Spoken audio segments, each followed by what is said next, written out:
ಮಾನ್ಯ ಜಿಲ್ಲಾಧಿಕಾರಿಗಳಿಗೆ ಜಿಲ್ಲಾಧಿಕಾರಿ ಮೂಲಕ ನಮ್ಮ ರಾಜ್ಯ ಸರ್ಕಾರಕ್ಕೆ ತಿಳಿಸುವುದೇನೆಂದರೆ ವಿದ್ಯುತ್ ಖಾಸಗೀಕರಣ ಮಾಡುವುದನ್ನು ಕೈ ಬಿಡುವ ಕುರಿತು ಮಾನ್ಯರೇ ಅಖಂಡ ಕರ್ನಾಟಕ ರಾಜ್ಯ ರೈತ ಸಂಘ ರಾಜ್ಯ ಸರ್ಕಾರಕ್ಕೆ ಒತ್ತಾಯಪಡಿಸುವುದೆಂದರೆ ಇತ್ತೀಚಿನ ದಿನಗಳಲ್ಲಿ ಕೇಂದ್ರ ಹಾಗೂ ರಾಜ್ಯ ಸರ್ಕಾರ ವಿವಿಧ ಇಲಾಖೆಗಳನ್ನು ಖಾಸಗೀಕರಣಗೊಳಿಸಿ ಬಂಡವಾಳಶಾಹಿಗಳಿಗೆ ಅನುಕೂಲ ಮಾಡಿಕೊಳ್ಳಲು ಹುನ್ನಾರ ನಡೆಸುತ್ತಿದೆ. ಈಗ ವಿದ್ಯುತ್ ವಲಯವನ್ನು ಟಾಟಾ ಪವರ್ ಕಂಪನಿಯವರಿಗೆ ವಹಿಸಿಕೊಡಲು ಮುಂದಾಗಿರುವುದು ರೈತ ವಿರೋಧಿ ಹಾಗೂ ಜನ ವಿರೋಧಿಯಾಗಿದೆ. ವಿದ್ಯುತ್ ಇಲಾಖೆಯನ್ನು ಖಾಸಗಿಯವರಿಗೆ ವಹಿಸಿಕೊಟ್ಟರೆ ರಾಜ್ಯದ ರೈತರಿಗೆ ತೀವ್ರ ತೊಂದರೆಯಾಗುತ್ತದೆ. ತಮ್ಮ ಮನಸ್ಸಿಗೆ ಬಂದ ಹಾಗೆ ಖಾಸಗಿಯವರು ದರ ನಿಗದಿ ಮಾಡುತ್ತಾರೆ. ಇದಕ್ಕೆ ಕಡಿವಾಣ ಇಲ್ಲದಂತಾಗುತ್ತದೆ. ಸರ್ಕಾರ ವಿವಿಧ ಇಲಾಖೆಗಳನ್ನು ಖಾಸಗಿಯವರಿಗೆ ಹಾಗೂ ಬಂಡವಾಳಶಾಹಿಗಳಿಗೆ ವಹಿಸಿಕೊಡುವುದರಿಂದ ವಹಿಸಿಕೊಡುವುದಾದರೆ ಸರ್ಕಾರ ಏಕೆ ಇರಬೇಕು? ಸರ್ಕಾರದ ಇಲಾಖೆಗಳು ಒಂದೊಂದಾಗಿ ಖಾಸಗೀಕರಣ ಮಾಡುವ ಬದಲು ಇಡೀ ಸರ್ಕಾರವನ್ನೇ ಖಾಸಗೀಕರಣ ಮಾಡಿ ಬಂಡವಾಳಶಾಹಿಗಳಿಗೆ ಮಾರಾಟ ಮಾಡಿಕೊಳ್ಳಲು ಎಲ್ಲವೂ ಖಾಸಗೀಕರಣ ಮಾಡುವುದಾದರೆ ದೇಶದಲ್ಲಿ ಚುನಾವಣೆ ನಡೆಸಿ ಸರ್ಕಾರ ರಚನೆ ಯಾರ ಹಿತಕ್ಕಾಗಿ ಜನರಿಂದ ಆಯ್ಕೆಯಾದ ಜನಪ್ರತಿನಿಧಿಗಳು ಖಾಸಗೀಕರಣ ಮಾಡುವ ನೆಪದಲ್ಲಿ ಕೋಟಿ ಕೋಟಿ ಹಣವನ್ನು ಖಾಸಗಿ ಕಂಪನಿಯವರಿಂದ ಪಡೆದುಕೊಳ್ಳುವ ಹುನ್ನಾರ ಮಾಡುತ್ತಿದ್ದಾರೆ. ಮುಂದೆ ಇದೇ ರೀತಿ ಸರ್ಕಾರದ ಇಲಾಖೆಗಳನ್ನು ಖಾಸಗೀಕರಣ ಕಂಪನಿಯವರಿಗೆ ವಹಿಸುತ್ತಾ ಹೋದರೆ ಮುಂದಿನ ದಿನಗಳಲ್ಲಿ ಇಡೀ ದೇಶವನ್ನು ಬಂಡವಾಳಶಾಹಿಗಳಿಗೆ ಖಾಸಗಿ ಕಂಪನಿಯವರಿಗೆ ಅವರೇ ದೇಶವನ್ನು ಆಳುತ್ತಾರೆ. ಇದರಿಂದ ಪ್ರಜಾಪ್ರಭುತ್ವಕ್ಕೆ ಅರ್ಥವೇ ಇಲ್ಲದಂತಾಗುತ್ತದೆ. ರಾಜ್ಯದ ಒಟ್ಟು 15 ಜಿಲ್ಲೆ ವಿದ್ಯುತ್ ವಿತರಣಾ ಪರವಾನಗಿ ನೀಡಲು ನಿರ್ಧರಿಸಿದ್ದು ಇದನ್ನು ಕೂಡಲೇ ಕೈ ಬಿಡಬೇಕು. ವಿದ್ಯುತ್ ತಿದ್ದುಪಡಿ ಮಸೂದೆ 2025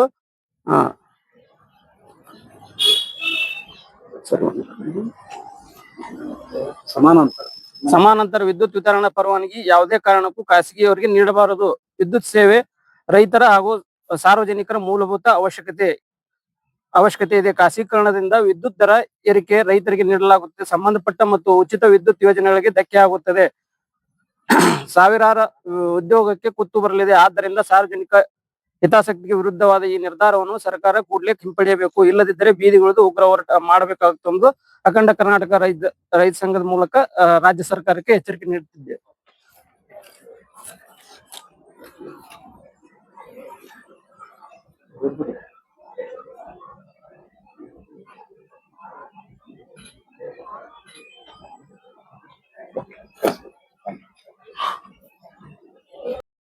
ಖಾಸಗೀಕರಣ ಮಾಡಲು ಹೊರಟಿದೆ. ಇದರಲ್ಲಿ ಏನು ಕಂಡು ಬರುತ್ತಪ್ಪ ಸ್ಪಷ್ಟವಾಗಿ ಅಂತಂದ್ರೆ ವೈಯಕ್ತಿಕ ಯಾವುದೋ ಪಟ್ಟಬದ್ಧ ಹಿತಾಸಕ್ತಿಗಳ ಹಿತ ಕಾಯ್ಲಕ್ ಹೊಂಟಿದ ಸರ್ಕಾರಗಳು.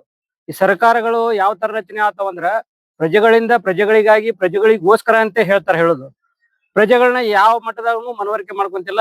ಯಾವ ವಿಷಯದೊಳಗನು ಅವ್ರನ್ನ ಚರ್ಚೆಗೆ ಆಹ್ವಾನಿಸ್ತಾ ಇಲ್ಲ. ಏಕಪಕ್ಷೀಯವಾದ ನಿರ್ಧಾರಗಳನ್ನ ತಗೊಳ್ತಾ ಇದೆ ಸರ್ಕಾರಗಳಿಗೆ ರೈತರದು ಸಾರ್ವಜನಿಕರದು ಯಾವುದು ಹಿತಾಸಕ್ತಿ ಕಾಯ್ಬೇಕಂತ ಅವ್ರ ವಿಚಾರದಲ್ಲಿ ಇಲ್ಲೇ ಇಲ್ಲ.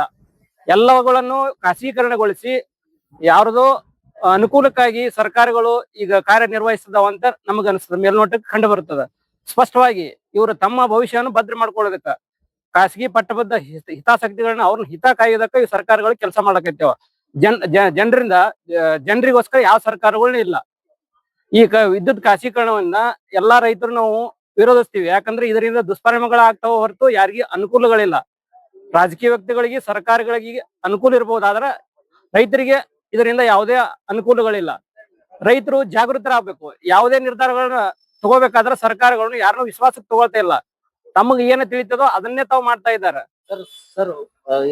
ಸರ್ಕಾರ ಒಂದೊಮ್ಮೆ ವಿದ್ಯುತ್ ಖಾಸಗೀಕರಣವನ್ನು ಹಿಂಪಡ್ಲಿಕ್ಕಂದ್ರೆ ಮುಂದಿನ ಹೋರಾಟ ಯಾವ ರೀತಿ ಇರ್ತದೆ? ರೈತ ಸಂಘಟನೆಗಳಾಗಬಹುದು, ಸಾರ್ವಜನಿಕರಾಗಬಹುದು. ಇತ್ತೀಚಿನ ದಿನಗಳಲ್ಲಿ ಎಲ್ಲರೂ ಜಾಗೃತರಾಗ್ತಾ ಇದ್ದಾರೆ. ನಮ್ಮ ರಾಜ್ಯದ ಎಲ್ಲ ಮೂಲೆ ಎಲ್ಲಾ ಸಂಘಟನೆಗಳು ಒಗ್ಗಟ್ಟಾಗಿ ಸರ್ಕಾರಗಳು ತೆಗೆದುಕೊಳ್ಳುವಂತ ನಿರ್ಧಾರದ ವಿರುದ್ಧ ಉಗ್ರವಾದ ಹೋರಾಟಗಳನ್ನು ಆಲ್ರೆಡಿ ಮಾಡ್ಬೇಕಂತ ಚರ್ಚೆಗಳು ನಡೆದಾವ. ಕೆಲವೊಂದ್ ಕಡೆ ಆಲ್ರೆಡಿ ಪ್ರಗತಿಪರ ಸಂಘಟನೆಗಳು ನಡೆಸಿದಾವ. ಇದನ್ನೇ ಸರ್ಕಾರಗಳ ಮಂಡತನ ಮುಂದುವರಿಸಿಕೊಂಡು ಹೋದ್ರೆ ನಮ್ಮ ರಾಜ್ಯವ್ಯಾಪಿ ರೈತ ಸಂಘಟನೆಗಳು ಎಲ್ಲಾ ಸಂಘಟನೆಗಳನ್ನ ವಿಶ್ವಾಸಕ್ಕೆ ತಗೊಂಡು ಈ ಸರ್ಕಾರದ ನಡೆಯುವ ವಿರುದ್ಧ ಉಗ್ರವಾದ ಹೋರಾಟವನ್ನ ರೂಪಿಸ್ತೀವಿ ಅಂತೇಳಿ ತಮ್ಮ ಮೂಲಕ ನಾವು ಹೇಳಕ್ ಇಚ್ಛೆ ಪಡಿಸ್ತೀವಿ. ರಾಮನಗೌಡ ಹದಿಮನಿ, ಅಖಂಡ ಕರ್ನಾಟಕ ರಾಜ್ಯ ರೈತ ಸಂಘ. ಟಾಟಾ ಕಂಪನಿಯವರು ಇವತ್ತ KERCಗೆ ಏನು ಲೈಸೆನ್ಸ್ ಗೋಸ್ಕರ ಒಂದು ಅರ್ಜಿ ಹಾಕಿದಾರ. 19 ಜಿಲ್ಲೆ ಅನ್ನುವಂಥದ್ದು ಒಂದು ಮಾಹಿತಿ.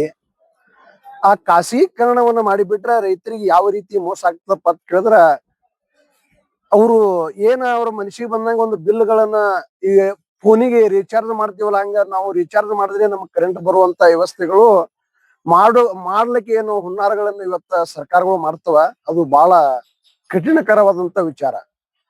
ಇದು ಇದು ಮಾಡಿದ್ರ ರೈತರು ಸಂಪೂರ್ಣ ಹಾಳಾಗಿ ಹೋಗ್ತಾರ. ಈಗಾಗಲೇ ನಮ್ಗೆ ನೋಡ್ರಿ ಸರಿಯಾದ ರೇಟ್ಗಳಿಲ್ಲ ರೈತರಿಗೆ, ಸರಿಯಾಗಿ ನಮ್ಗೆ ನೀರಿಲ್ಲ. ಈಗ ಬರಗಾಲ ಮುನ್ಸೂಚನೆ ಅದ. ಇವರು ಟಾಟಾ ಕಂಪನಿಯವ್ರಿಗೆ ಕೊಟ್ಟು ಬಿಟ್ರಪ್ಪ ಅಂತಂದ್ರ ನಾಳೆ ಅವ್ರಿಗೆ ನಾವು ಬಿಲ್ ಕಟ್ಟಬೇಕು. ಈ ಕಡೆ ಹೊಲದೊಳಗ ಯಾವ್ದು ಆದಾಯಗಳಿಲ್ಲ. ಇವ್ರಿಗೆ ನಾವು ಫೋನಿಗೆ ಯಾವ ರೀತಿ ಇವತ್ತು ಫೋನ್ ರೀಚಾರ್ಜ್ ಮಾಡಿದ್ರೆ ನಾವು ಹೆಂಗ ಫೋನ್ ಹೋಗ್ತಾವ ಆ ರೀತಿ ಪರಿಸ್ಥಿತಿ ಬಂದ್ಬಿಡ್ತದ. ಅದಕ್ಕೆ ಏನು ಈ ಸರ್ಕಾರಗಳು ಏನ ಒಂದು ಇಲಾಖೆಯನ್ನ ಮಾಡ್ಕೊಂಡು ಅದಕ್ಕೊಬ್ರು ಇಲಾಖೆಗೆ ಒಬ್ಬ ಸಚಿವರ ಕೆಲಸ ಏನ ಹಂಗಾದ್ರ? ಸಚಿವರ ಕೆಲಸ ಏನಪ್ಪಾ ಅಂದ್ರೆ ಇದು ನಿರ್ವಹಣೆ ಮಾಡ್ಲಿಕ್ಕೆ ಮಾಡಿರುವಂತ ಕೆಲಸ ಇದು ಸಚಿವರು. ಮತ್ತ ಅವ್ರು ಆ ಇಲಾಖೆಗಳನ್ನೇ ರದ್ದು ಮಾಡಿ ಬಿಡ್ಲಿ. ಅವ್ರು ಕಂಪನಿ ಕೊಟ್ರ ಇಲಾಖೆನೇ ಬೇಡ ನಮ್ಗ. ಅದಕ್ಕೆ ಯಾಕೆ ಮತ್ತ ತೆರಿಗೆ ಒಳಗೆ ಒಂದು ಲಾಸ್, ಇವ್ರಿಗೆ ಒಂದು ಗಾಡಿ ಮತ್ ಇವ್ರಿಗೆ ಒಂದು ವ್ಯವಸ್ಥೆಗಳು, ಅದಕ್ಕ ಎಲ್ಲಾ ಖರ್ಚು ವೆಚ್ಚಗಳು ಆ ಇಲಾಖೆನೇ ರದ್ದು ಮಾಡಿ ಬಿಡ್ಲಿ. ಅದಕ್ಕ ಇದು ನಾವು ಆ ಖಾಸಗೀಕರಣ ಮಾಡುವುದನ್ನ ಸಂಪೂರ್ಣ ವಿರೋಧ ಮಾಡ್ತೀವಿ. ನಾವು ಅಂಕರ ಮಾಡಕ್ ಬಿಡುದೇ ಇಲ್ಲ. ಅವು ಯಾವ ರೀತಿ ಅವ್ರು ಕೊಡ್ತಾರ ಅನ್ನೋದು ಮುಂದಿನ ದಿನಮಾನದೊಳಗೆ ಕಾದು ನೋಡಿ. ಒಂದೇ ಖಾಸಗೀಕರಣ ಕೊಟ್ರ ನಮ್ಮ ರಾಜ್ಯಾದ್ಯಂತ ನಮ್ಮ ರೈತರು ದೊಡ್ಡ ಮಟ್ಟದಾಗ ರೊಚ್ಚಿಗೆ ಹೇಳ್ತಾರ. ಸರ್ಕಾರದ ಬುಡನೆ ಅಲ್ಲಾಡಬೇಕಾಗ್ತದ ಪರಿಸ್ಥಿತಿ ನಿರ್ಮಾಣ ತಮ್ಮಿಂದ ತಾವು ಮಾಡ್ಕೋತಾರ ಅನ್ನುವಂಥದ್ದು ನನ್ನ ಅಭಿಪ್ರಾಯ. ಇನ್ನೊಂದಪ್ಪ ಅಂತಂದ್ರ ರೈತರಿಗೆ ವರ್ಷವಿಡೀ ಹಣ ಇರುದಿಲ್ಲ ಅವ್ರ ಹತ್ರ. ಏನೋ ಬೆಳೆ ಬಂತು, ಬೆಳೆ ಮಾಡಿದ್ರು ಅವಾಗ ಒಂದ್ 2-3 ತಿಂಗಳು ಹಣ ಇರ್ತದ. ಮುಂದೆ ಆಗ್ತದಕ್ಕೆ ಖಾಸಗೀಕರಣ ಮಾಡಂತ ಮುಂದೆ ರೀಚಾರ್ಜ್ ಹೆಂಗ್ ಮಾಡ್ಕೋಬೇಕು ಅವ್ರ ಕರೆಂಟ್? ಸರ ಈಗ ನೋಡ್ರಿ, ತೊಗರಿ ರೇಟಿಂದ ವಿಚಾರ ತಗೊಳ್ಳೋಣ. ಸರಿಯಾದ ರೇಟ್ ಸಿಗಲಿಲ್ಲ. ಇವರು ಸರ್ಕಾರದವ್ರು ಏನ್ ಮಾಡಿದ್ರು, ಬೆಂಬಲ ಬೆಲೆ ಅಂತ ಘೋಷಣೆ ಮಾಡಿದ್ರು. ಅದು ಯಾರು ತುಂಬಲಿಲ್ಲ. ಅಡ್ಡ ತಿಡ್ಕೊಂಡು ನಮ್ಮ ರೈತರು 6,000, 6,500, 7,200 ಇವತ್ತಿನ ದಿವಸ ತೊಗರಿ ಹಾಕ್ಬಿಟ್ರ. ಅದೇ ರೀತಿ ಇವತ್ತು ಉಳ್ಳಾಗಡ್ಡಿ ರೇಟ್ ತಗೊಳ್ಳೋಣ. ಉಳ್ಳಾಗಡ್ಡಿ ರೇಟ್ 1,200, 1,500 ತನ ಹೋಗ್ಯಾವ. ಇವತ್ತ ಉಳ್ಳಾಗಡ್ಡಿ ಬೆಳೆದಂತ ರೈತರು ಕೈಲಿ 20-30 ಸಾವಿರ ರೂಪಾಯಿ ಕೊಟ್ಟಿದ್ದನ್ನ ನಮ್ಮ ಮುಂದೆ ಉದಾಹರಣೆಗಳಿದಾವ. ಮತ್ತೆ ಅದೇ ಸಂದರ್ಭದೊಳಗೆ ನಮ್ಮ ರೈತರು ಕರೆಂಟ್ ಬಿಲ್ ಕಟ್ಲಕ್ ಹೆಂಗ್ ಸಾಧ್ಯ? ಅದು ಹಿಂದಿನ ಸರ್ಕಾರಗಳು B.S. ಯಡಿಯೂರಪ್ಪನವರು ಏನ್ ಮಾಡಿದ್ರಪ್ಪ ಅಂತ ಕೇಳಿದ್ರೆ, ಅವರು ಮೊಟ್ಟ ಮೊದಲ ಮುಖ್ಯಮಂತ್ರಿ ಆದ ನಂತರ ರೈತರ ಪಂಪ್ ಸೆಟ್ಗೆ ಉಚಿತ ಮಾಡಿದ್ರು. ಅದನ್ನೇ ನೋಡಿ ಇವ್ರು ವಿಚಾರ ಮಾಡ್ಬೇಕಿಲ್ಲ. ಕೇಂದ್ರ ಮಾನ್ಯ ಪ್ರಧಾನಮಂತ್ರಿಗಳು ಅದನ್ನ ಮಾಡ್ಲೇಬಾರ್ದು. ಅದನ್ನ ಮಾಡಿದ್ರಪ್ಪ ಅಂದ್ರ ನಮ್ಮ ರೈತರನ್ನ ಅವ್ರ ಏನ್ ಮಾಡದಪ್ಪ ಅಂದ್ರ ಸಂಪೂರ್ಣ ಹಾಳು ಮಾಡ್ದಂಗಿದು. ಸರಿ, ಖಾಸಗೀಕರಣ ಮಾಡೋ ಹೊರಟಿದ್ದು ಕೇಂದ್ರ ಸರ್ಕಾರನ ರಾಜ್ಯ ಸರ್ಕಾರ? ಎರಡೂ ಸರ್ಕಾರಗಳು ಸರ್. ಒಂದೇ ಅದಕ್ಕ ನಾವು ಹೊಣೆಗಾರ ಮಾಡಂಗಿಲ್ಲ. ರಾಜ್ಯ ಸರ್ಕಾರ ಕೇಂದ್ರ ಸರ್ಕಾರ ಕೂಡ ಮಾಡುದು.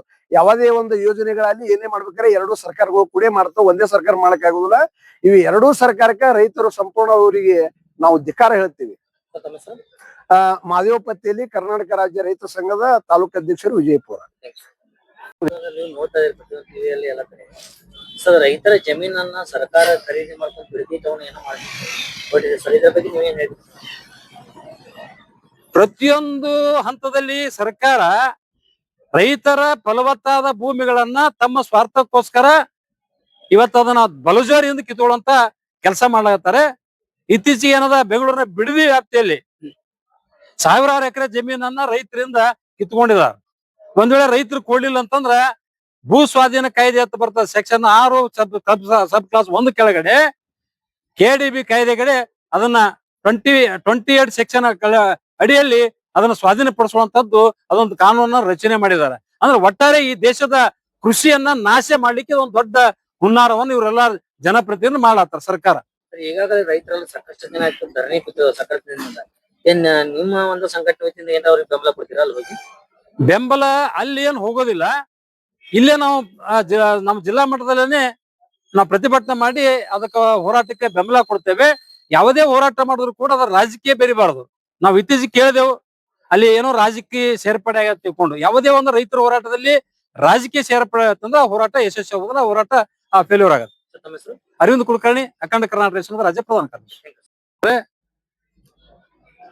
ವಿದ್ಯುತ್ ರಾಜ್ಯದ 15 ಜಿಲ್ಲೆಗಳಲ್ಲಿ ವಿದ್ಯುತ್ ಕಂಪನಿಯನ್ನ ಟಾಟಾ ಪವರ್ ಕಂಪನಿಯವರಿಗೆ ಇವರು ಒತ್ತೆ ಆಗ್ಲಕ್ ಹೊಂಟಾರ. ಇವಾಗ ಸರ್ಕಾರಕ್ಕೆ ನಾ ಕೇಳ್ತೀನಿ, ನಿಮ್ಮ ಸರ್ಕಾರಕ್ಕ ಈ ಇಲಾಖೆಗಳನ್ನ ನಿಭಾಯಿಸಕ್ ಹಾಕೋದೋ ಇಲ್ಲೋ, ಯಾವ ಉದ್ದೇಶದಿಂದ ನೀವು ಖಾಸಗಿಯವ್ರು ಕೊಡಕತ್ತಿರೋದು ಮೊದಲ ಸ್ಪಷ್ಟೀಕರಣ ಕೊಡ್ರಿ. ಮತ್ ನಿಮಗೆ ಆಗಂಗಿಲ್ಲ ಅಂತಂದ್ರೆ ಸರ್ಕಾರ ಯಾಕೆ ಬೇಕಿಲ್ಲಿ? ಪ್ರತಿಯೊಂದು ಇಲಾಖೆಗಳನ್ನ ಖಾಸಗಿಯವ್ರಿಗೆ ಕೊಡೋದಾದ್ರ ಸರ್ಕಾರ ಅನ್ನೋಕ ಅರ್ಥ ಏನದ ಇಲ್ಲಿ? ಮತ್ ಪ್ರಜಾಪ್ರಭುತ್ವ ವ್ಯವಸ್ಥೆ ಉಳಿತದೇನು ಇಲ್ಲಿ? ನಿಮ್ಗೆ ಓಟ್ ಹಾಕಿ ಆರಿಸಿ ಕಳ್ಸುದು ಅದಕ್ಕ? MLA ಮಂತ್ರಿ ಆಗಿರಿ, ಮುಖ್ಯಮಂತ್ರಿ ಇದೀರಿ, ನಿಮ್ಮನ್ನ ಒಳ್ಳೆ ರೀತಿ ಆಡಳಿತ ಮಾಡ್ಲಿ, ಸರ್ಕಾರ ರಚನೆ ಮಾಡ್ಲಿ ತಿಳ್ಕೊಂಡೇಳಿ ನಿಮಗ್ ಓಟ್ ಹಾಕಿ ಆರಿಸಿ ಅಧಿಕಾರ ಕೊಟ್ಟಿದ್ದಾರೆ. ನೀವು ಸರಿಯಾಗಿ ಅದನ್ನ ಸರ್ಕಾರದ ವ್ಯಾಪ್ತಿಯೊಳಗೆ ಇಟ್ಕೊಂಡು ನೀವು ಕೆಲಸ ಮಾಡಕ್ ಆಗ್ಲಿಲ್ಲ ಅಂತಂದ್ರೆ ನಿಮ್ದು ವಿಧಾನಸೌಧ ಪಾರ್ಲಿಮೆಂಟ್ ಕುಂದ್ರ ಅವಶ್ಯಕತೆ ಏನಾದ ಬಾಗಿಲು ಹಾಕ್ಬಿಡ್ರಿ, ಮುಳ್ಳು ಹಚ್ಬಿಡ್ರಿ ವಿಧಾನಸೌಧ ಪಾರ್ಲಿಮೆಂಟ್. ಮತ್ತೆ ಎಲ್ಲಾನು ಖಾಸಗೀಕರಣ ಮಾಡೋದು ಸರ್ಕಾರನ ಯಾಕೆ ಇಟ್ರಿ ನೀವು ಅದನ್ನು ಕೂಡ ದೊಡ್ಡ ದೊಡ್ಡ ಏನ್ ಅನಿಲ್ ಅಂಬಾನಿ, ಮುಖೇಶ್ ಅಂಬಾನಿ ಏನ್ ಕುಟುಂಬದವರದಲ್ಲ ಏನ್ ಕಂಪನಿಗಳು ಅವ್ರಿಗೆ ಕೊಟ್ಬಿಡ್ರು. ಅಲ್ಲಿ ಖಾಸಗಿ ಸರ್ಕಾರನು ಕೂಡ ಖಾಸಗೀಕರಣ ಮಾಡ್ರಿ, ಅಂದ್ರೆ ಎಲ್ಲ ಸರಿ ಹೋಗ್ಬಿಡ್ತಾವ. ಅಂದ್ರೆ ಇಡೀ ದೇಶನೇ ಯಾಕುಟ್ಟು ಅಲ್ಲಿ ಎಲ್ಲಾನು ಮಾರಾಟ ಮಾಡಕ್ ನಿಂತ್ರಲ್ರಿ ಇದು. ಇದೇ ಉದ್ದೇಶಕ್ಕೋಸ್ಕರ ನಿಮ್ಗೆ ಓಟ್ ಹಾಕಿ ಅಧಿಕಾರ ಕೊಟ್ರು ಜನ. ಎಷ್ಟು ಪರಿಣಾಮ ಬೀರ್ತದ ಸ್ವಲ್ಪ ಕನಿಷ್ಠ ಜ್ಞಾನ ಅದ ನಿಮ್ ಸರ್ಕಾರಕ್ಕೆ ಏನಾದ್ರು? ವಿದ್ಯುತ್ ಖಾಸಗೀಕರಣ ಮಾಡಿದ್ರೆ ಸಂಪೂರ್ಣ ಏನ್ ಟಾಟಾ ಕಂಪನಿ ಕೊಡಕ್ ಹೊಂಟಿದ್ರಿ 15 ಜಿಲ್ಲೆಗಳ ಒಂದು ಇದನ್ನ ಅವ್ರು ತಮ್ಮ ಅನ್ಸಿಗೆ ಬಂದಂಗ ದರವನ್ನ ನಿಗದಿ ಮಾಡ್ತಾರ. ಯಾರು ಹೇಳಂಗಿಲ್ಲ ಕೇಳಂಗಿಲ್ಲ. ಅವ್ರು ನಿಮ್ಮನ್ನ ಕೇಳುವಂತ ಅವಶ್ಯಕತೆನೂ ಬೀಳಂಗಿಲ್ಲ. ನಾಳೆ ನೀವೇನಾದ್ರೂ ಮಧ್ಯಸ್ಥಿಕೆ ವಹಿಸಿ ನಾಳೆ ಕೇಳ್ತಾ ನಮ್ಗೆ ಯಾಕೆ ಕೊಟ್ರಿ, ನೀವು ನಮ್ಮ ಸಲಹೆ ಕೊಡೋದ, ನೀವು ನಿರ್ದೇಶನ ಕೊಡೋದಾದ್ರ ಮತ್ ನಿಮ್ ಮಾತ್ ನಾವ್ ಕೇಳ್ಬೇಕಾದ್ರೆ ನಮ್ಗೆ ಯಾಕೆ ನೀವು ಖಾಸಗಿ ವಹಿಸ್ಕೊಟ್ರಿ? ನಾವ್ ಏನ್ ತೀರ್ಮಾನ ತಗೊಂಡು ಅದು ಅಂತಿಮ ತಿಳ್ಕೊಂಡೇಳಿ ತಮಗ್ ಅನುಕೂಲ ಬಂದಂಗ ದರ ನಿಗದಿ ಮಾಡಿ ಇಡೀ ಜನಸಾಮಾನ್ಯರು ಮತ್ತು ಇಡೀ ರೈತ ಕುಲದ ಮೇಲೆ ಹಣದ ಒಂದು ಭಾರವನ್ನ ಈ ಕಂಪನಿಯವರು ಹಾಕ್ತಾರ. ಇನ್ನೊಂದು ಪ್ರಶ್ನೆ ಏನಪ್ಪಾ, ರೈತ ದೇಶದ ಬೆನ್ನೆಲುಬು ಅಂತಾರ. ಅಂತ ಒಂದು ರೈತನಿಗೆ ಸರ್ಕಾರಗಳು ಮೋಸ ಮಾಡಕ್ ಹೊಂಟೋಗ್ತಾರೆ. ಇದ್ರ ಬಗ್ಗೆ ಒಂದು ರೈತ ನಾಯಕರಾಗಿ ಏನ್ ಹೇಳ್ತೀವಿ? ರೈತ ಈ ದೇಶದ ಬೆನ್ನೆಲುಬು ತಿಳ್ಕೊಂಡು ಪ್ರತಿಯೊಬ್ಬ ರಾಜಕಾರಣಿ, ಪ್ರತಿಯೊಬ್ಬ ಜನಪ್ರತಿನಿಧಿ ವೇದಿಕೆ ಮೇಲೆ ಮಾಹಿತಿ ಸಿಗ್ತಾ ಇದೊಂದು ದೊಡ್ಡ ಸ್ಲೋಗನ್ ಅವ್ರಿಗೆ, ರೈತ ಈ ದೇಶದ ಬೆನ್ನೆಲುಬು. ಹೌದಪ್ಪ ಹೇಳ್ತಾರ. ಏನ್ ರೈತರಿಗೆ ಏನ್ ಮಾಡಿದಿರಿ ನೀವು? ಹೊಸ ಕಾನೂನ ಜಾರಿ ತರ್ತೀರಿ, ಇಂಥವೆಲ್ಲ ಖಾಸಗೀಕರಣ ಮಾಡಿ ರೈತರ ಬೆನ್ನೆಲುಬೇನೆ ಮುರಿಯಾಕ್ ಹೊಂಟ್ರಿ. ಮತ್ ರೈತರ ಬಗ್ಗೆ ಮಾತಾಡುವಂತ ಯೋಗ್ಯತೆ ನಿಮಗೇನದ? ಕೂಡಲೇ ರೈತ ದೇಶದ ಬೆನ್ನೆಲುಬು ತೆಗೆದು ಹಾಕ್ರಿ. ಅದೆಲ್ಲರಿಗೂ ಗೊತ್ತದ. ಈ ಜಗತ್ತಿನಲ್ಲಿ ರೈತ ಉತ್ತಿ ಬಿತ್ತಿ ಬೆಳೆ ತೆಗೆದುಕೊಳ್ಳಿಲ್ಲಪ್ಪ ಅಂದ್ರೆ ನೀವ್ ಯಾರು ಬದುಕಲ್ಲ. ನೀವೇನು ಕೋಟಿ ಹಣವನ್ನ ಲೂಟಿ ಮಾಡಿ ಏನ್ ಖಾಸಗಿಯವ್ರಿಗೆ ಕೊಡಾಕತ್ತಿಲ್ಲ, ಇನ್ನೂ ಗಳಿಸ್ಬೇಕತ್ತೆ ವಿಚಾರ ಅದ. ಖಾಸಗಿಯವ್ರಿಗೆ ಕೊಡುವಂತ ಉದ್ದೇಶ, ಖಾಸಗೀಕರಣ ಮಾಡುವಂತ ಉದ್ದೇಶ ಏನಂತಂದ್ರೆ ಕೋಟಿ ಹಣವನ್ನ ನಾಳೆ ಚುನಾವಣೆ ಸಂದರ್ಭದಲ್ಲಿ ಅವರಿಂದ ಕಮಿಷನ್ ರೂಪದಲ್ಲಿ ಪಡ್ಕೊಂಡು ಮತ್ತೆ ತಾವು ಅಧಿಕಾರ ತಗೋಬೇಕು ಅಂತಕ್ಕಂಥ ಒಂದು ಹುನ್ನಾರದಿಂದಲೇ ಇವತ್ತ ಎಲ್ಲಾನು ಖಾಸಗೀಕರಣ ಮಾಡಕ್ ಹೋಗಿ ಇವತ್ತು ದೇಶವನ್ನ ಹಾಳು ಮಾಡ್ಲಿಕ್ಕೆ ಹೊರಟಿದ್ದೀರಿ.